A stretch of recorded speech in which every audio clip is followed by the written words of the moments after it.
আচ্ছা, তুমি কি আমায় ভালোবাসো? হঠাৎ এই কথা?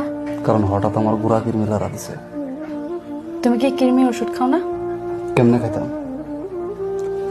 আগে 10 টাকা পাতা আসলো, আর এখন 30 টাকা পাতা হয়েছে। তাইলে নিম পাতা সেচ্চা খাইয়া লাও। ও, প্রচন্ড তিতা, কেমনে খামো? তার উপর বিশ্রী গন্ধ। আচ্ছা,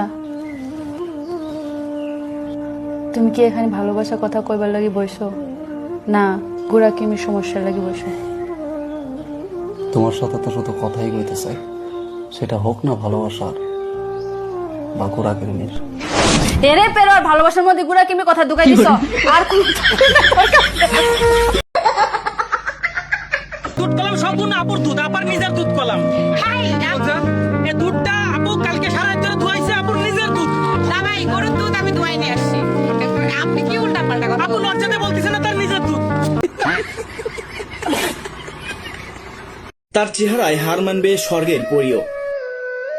তার অপরূপ সৌন্দর্য দেখে একজন মেয়ে হয়েও তাকিয়ে আছে তার দিকে, কিন্তু সে গাঁজার ব্যবসা করে। হ্যালো গাইস, কেমন আছেন সবাই? অস্থির বাঙালির আরো একটি এপিসোডে আপনাকে স্বাগতম। বরাবরের মতো আমি হাজির হয়েছি বাঙালিদের করা সব থেকে হাস্যকর কিছু ভিডিও নিয়ে, যেটা দেখার পর আমি নিশ্চিত আপনি হাসতে হাসতে মাটিতে গোড়াগুড়ি খাবেন। সো গাইস, যারা এই ভিডিওটা থেকে ভরপুর বিনোদন নিতে চান তারা আমার সাথে এই ভিডিওটা সম্পূর্ণ দেখুন। ভিডিওটা শুরু করার আগে একটা রিকোয়েস্ট থাকবে, যারা এখনো পর্যন্ত আমার চ্যানেলটা সাবস্ক্রাইব করেনি এখনই সাবস্ক্রাইব করুন আর একটা লাইক করে দিন। চলুন ভিডিওটা শুরু করি।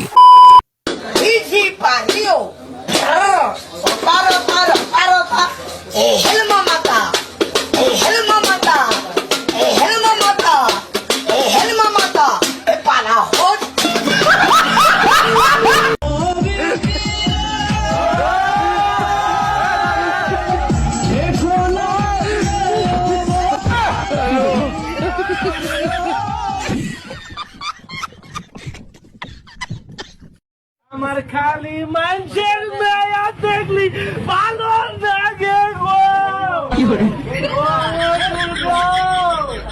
আমার খালি মানুষের মায়া দেখলি কি ভালো লাগে। তোমার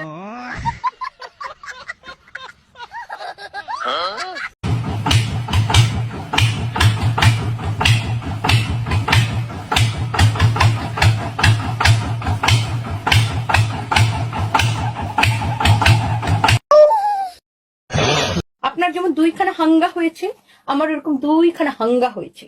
আমার প্রথম হাঙ্গা কারণ আমি ডিভোর্স দিয়ে দিয়েছি, তারপরে আমার একজন ভদ্রলোকের সাথে বিয়ে হয়েছিল। তিনি, আপনারা সবাই জানেন, তিনি দুনিয়া ছেড়ে চলে গেছে। আল্লাহ ওকে ভালো রাখো। কিন্তু আপা, আপনার মতো আমাকে হাঙ্গা নিয়ে নাটক করতে হয় না আপা। আমার জীবনটা আয়নার মতো পরিষ্কার, পানির মতো পরিষ্কার।